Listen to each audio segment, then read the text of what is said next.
Hello everybody, this is Alex. Today we will continue with JavaScript variables. So here we have a good old layout here. To the left I have VS Code open, and to the right I have the browser and the console open with my HTML file in here. So let's start off by defining a variable. How do we define it? Using the keyword var. So I say var, and then whatever I want to name it, I name it. In this case, I'm going to name it my variable. After doing this and putting the semicolon, I have defined the variable. Now this variable exists, but it does not have any value. So if I decide to print it, you will see that it says undefined. So if I did not have this from the beginning and tried to print it, it would say my variable is not defined. So undefined in this context means that it does not have any value. And if I want to set a value to it, I can either set it in the below lines after declaring it, like this. My variable, let's say it gets Alex. Let's call it my name instead of my variable. So that makes more sense. Name. And here, as you can see, now I have set it as Alex. So if I now refresh my web page on the console, you'll see that it is printing Alex when I console log my variable. And the other option, what was it? It was defining it at the beginning. My name gets Alex. So even if I comment this out, now it will continue to be Alex. Remember, commenting out means that this code is not going to be interpreted. It's just for humans to read. And if I refresh, it says, what does it say? Oh, okay, we should have printed my name, right? So if we print that, we get Alex. And basically that's how you declare a variable, define a variable, assign a value to it, or assign a value to it after defining it. Also, one other important thing to keep in mind is that you can also change the value of that variable later on.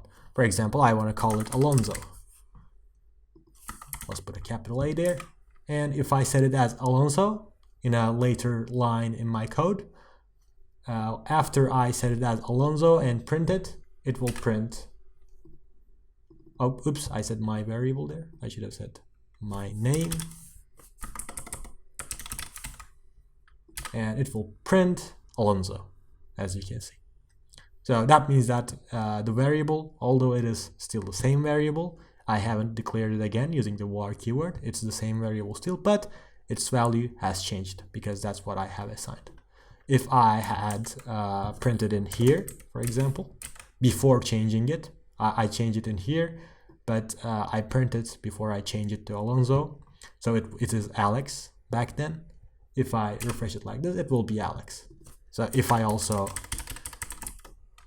do another console.log statement in here with my name in it, you will see that first it will be Alex because I first set it as Alex, and then I set it as, change it as Alonso here, and then it is Alonso.